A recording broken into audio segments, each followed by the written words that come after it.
So I kind of have two what if questions here, and I think they're going to go back to one of the questions I was hoping we'd revisit, and you guys have both mentioned that the sheriff is kind of the head, law enforcement in general, more specifically the sheriff is the head of enforcing and preserving the Constitution in our county.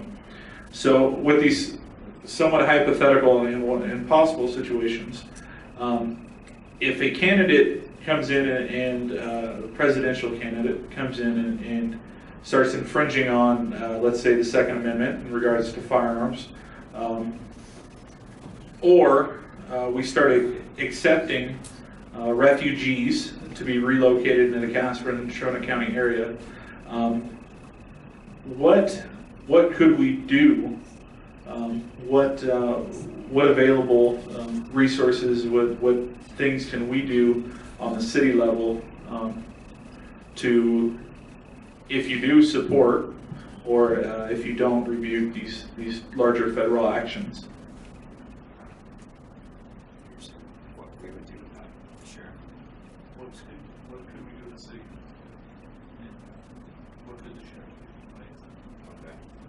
That's kind of an odd question. Well, from a city council position, I guess with the Second Amendment rights, you know, at the end of the day, we're responsible for infrastructure, safety, and recreation. I'm not too sure we would, of course, rely on the sheriff and his 140 some odd deputies to hopefully uphold the Constitution, because that's what they're there for. That's what they have an oath to do. As a city council, I guess me as an individual, I would protect my own constitutional rights. In terms of refugees, I'm not sure what hand a city councilman would have in that position. Would you support, more specifically, I'm following the question, would you support or rebuke that refugee situation in Casper and Natrona County?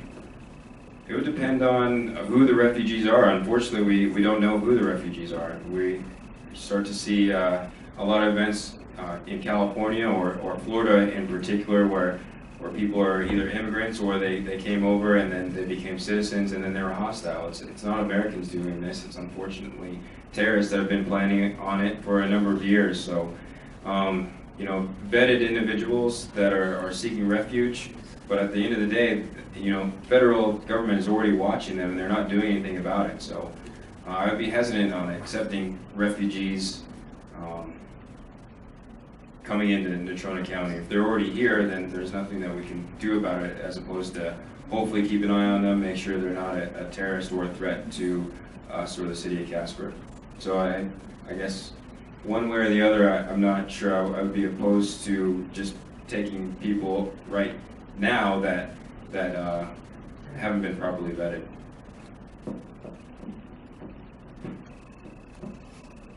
The Second Amendment has been upheld by the Supreme Court of the United States as a constitutional right, so I don't think we have to worry about the, you know, no president's going to be able to take away our gun because our guns or anything like that, because like the Supreme Court has made that perfectly clear that the Second Amendment does allow people to own guns.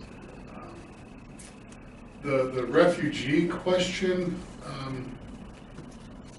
at the local level, we really don't have much say in who gets allowed in our country through the visa process and things like that. We have to put our faith, which you can see doesn't work, in the federal government.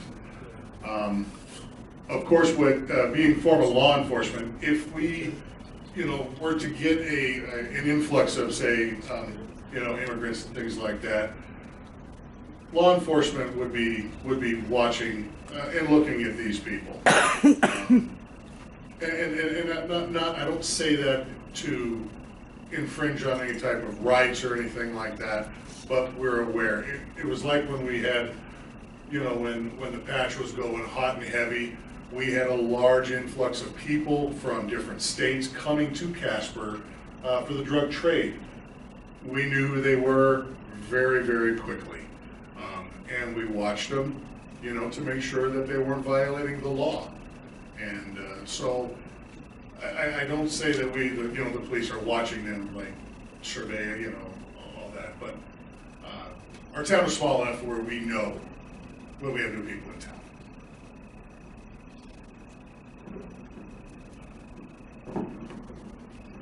The next question, I think what it's asking is, if you know where money, do you know where the money for grants comes from? And I think more specifically, where does the money for grants come from? The money from federal grants comes from taxpayer money. It's taxpayer money. That's right. It comes from us when we pay taxes. So we're just applying to get some of that money back. But we have to be, like, and I said it over, I don't want to sound like a broken record, but we have to be smart in the grants we take. Grants are supposed to be extra money, not money we need.